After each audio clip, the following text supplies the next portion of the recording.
muchas gracias, buenos días. En primer lugar, y desde luego es muy importante para mí estar acá compartiendo con ustedes estas importantísimas jornadas que ha promovido el INAES y que el respaldo que tienen de la masiva concurrencia desde el lunes a la noche que esto ha comenzado, muestran el acierto y la oportunidad y el interés que ha despertado la iniciativa. Y bueno, en ese marco quedamos en explicar los alcances y el sentido de nuestro proyecto de ley de servicios financieros. Pero no puedo hacerlo así sin ponerlo en un contexto determinado y adecuado. Patricio hacía referencia recién a los desafíos que no solo el país, yo creo que el mundo tiene por delante, porque vivimos en un mundo muy particular, un mundo inmensamente rico que es una gran fábrica de pobres. Esto parece una contradicción y algo muy difícil de entender. No es la situación del medioevo donde la lucha era por apropiarse de los recursos insuficientes que no alcanzaban para todos. Estamos hablando de la era de la revolución científico-técnica, estamos hablando del momento en que los avances tecnológicos permiten que realmente se produzcan bienes y servicios que superan las capacidades de consumirlos del conjunto de la población. Y sin embargo seguimos observando enormes bolsones de pobreza. Vemos datos como los que se han conocido estos días, donde la economía más poderosa del mundo, los Estados Unidos, tiene el nivel de pobreza más alto de los últimos 50 años. Ha llegado a un 15,6% de pobres, de ciudadanos pobres en los Estados Unidos. Nadie podría pensar que Estados Unidos es un país pobre.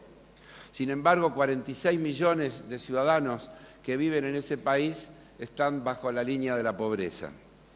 El tema es todavía más dramático cuando uno se puede meter en esos datos y mirarlos desagregadamente, porque si hay un 15% de pobres tomando el total de la población norteamericana, cuando se analiza, por ejemplo, la población afroamericana, el nivel llega al 26 o al 27%.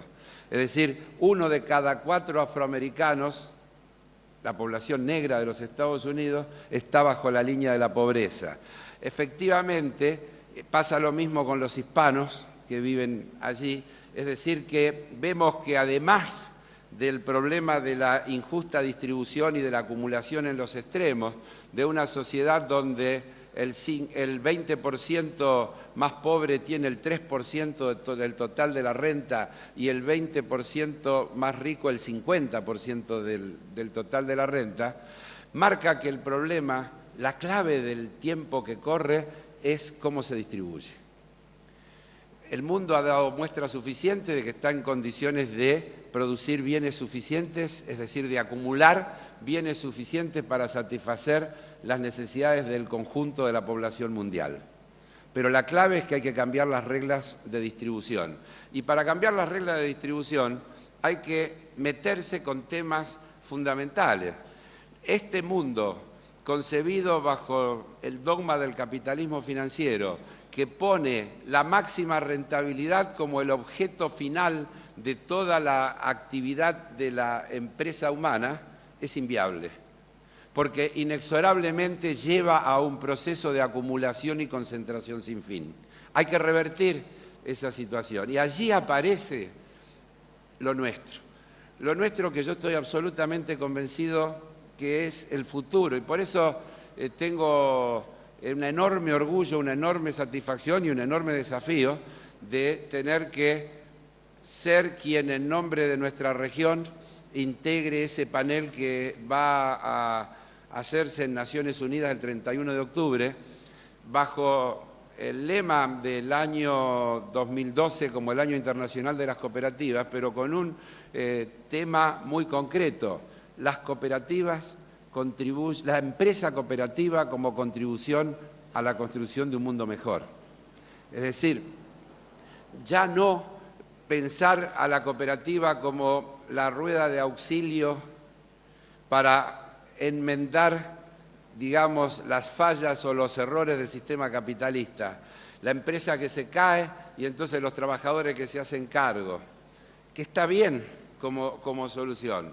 Nosotros estamos pensando en algo mucho más audaz, en que no hay dimensión en la que no podamos pensar que la organización cooperativa, es decir, los usuarios, los trabajadores responsables de la administración y de la gestión, llevando adelante procesos de prestación de servicios, procesos de producción, donde el objeto deje de ser el de obtener la máxima ganancia posible, el objeto pase a ser el de prestar el mejor servicio posible, el servicio que efectivamente satisfaga las necesidades de los usuarios, de los consumidores, y donde la rentabilidad sea la necesaria para que se pueda seguir prestando el servicio, para que se pueda capitalizar, para que se pueda cumplir con los objetivos de adecuación tecnológica, todos los desafíos que estos tiempos plantean.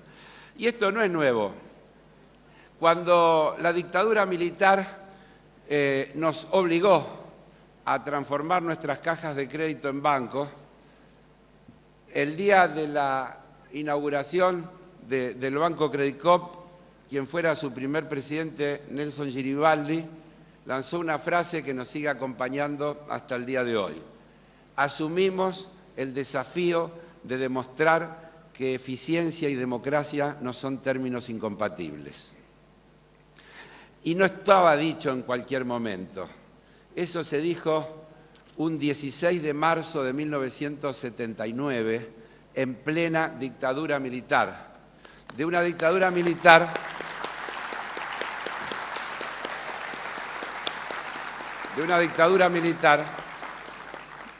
que entre muchas otras cosas perversas que hizo, porque yo digo siempre que los 30.000 desaparecidos no son un objeto en sí mismo, era despejar el camino para instalar el modelo de dominación, el modelo de entrega que se construyó después y que desgraciadamente terminó de consolidarse en el marco de un gobierno electo por el voto popular, que fue lo que nos pasó en la década del 90. Pero la dictadura militar renegaba de todo lo que era democracia y renegaba de todo lo que era cooperativismo. Y no es casual que la ley de medios no permitía la presencia de entidades cooperativas. Tampoco lo permitía el primer proyecto de ley de entidades financieras.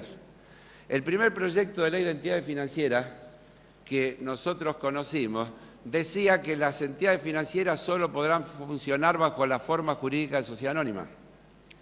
Y nosotros le hicimos lo que mejor sabemos hacer. Le respondimos con la gente. En las durísimas condiciones de la dictadura, le armamos una solicitada monumental que salió durante una cantidad de 8 días, fueron, Edgardo, 8 días, en una doble página del diario de mayor circulación, Clarín, donde, dirigido a la Junta de Comandantes, firmaban diariamente miles y miles de pequeños y medianos empresarios. En una letra muy chiquitita decía Taller González, y entre paréntesis un número, 8, Fiambrería Don Pedro, 4, y así, que era el número entre paréntesis, abajo decía, era la cantidad de empleados que tenían cada uno de esos pequeños establecimientos pyme. ¿Qué pedían? Pedían que se permita la forma cooperativa, que pueda seguir funcionando la actividad financiera bajo la forma cooperativa. Terminamos con eso y le sacamos otra solicitada de entidades de bien público. 7, 8 mil entidades de bien público, sociedades de fomento, cámaras empresarias de los barrios, cooperativas de servicios públicos de otras ramas, etcétera, miles y miles, en esas condiciones de temor y de terror que estaba instalado, que se animaban a firmar y decir queremos que se permita que las cooperativas, que la forma jurídica cooperativa pueda seguir existiendo.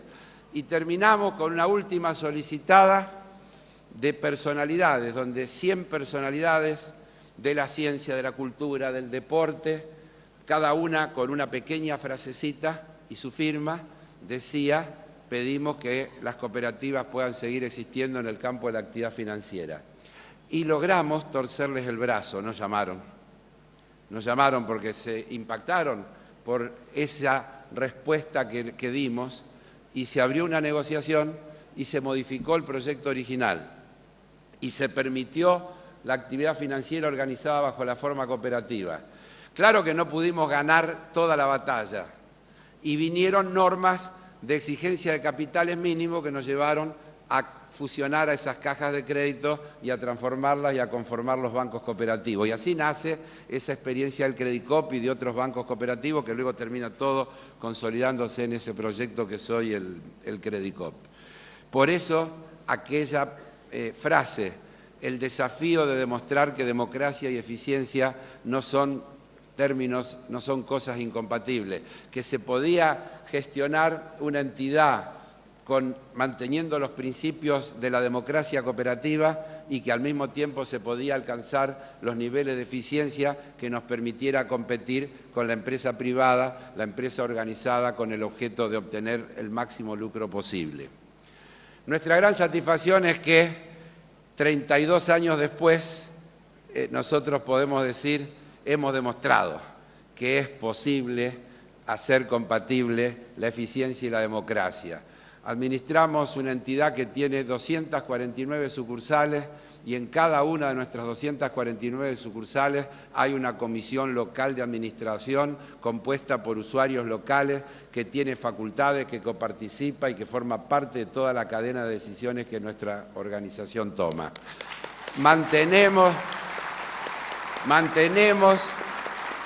una estructura de más de 3.500 dirigentes ad honorem que militan el cooperativismo cotidianamente y que han mantenido los principios y que desarrollan una intensa actividad institucional y que promocionan las ideas y los valores de la cooperación y que se vinculan con las otras organizaciones de la comunidad y todo eso nos llena profundamente de orgullo porque hemos podido además demostrar que la escala tampoco es enemiga de los principios cuando hay una gran convicción en mantenerlos.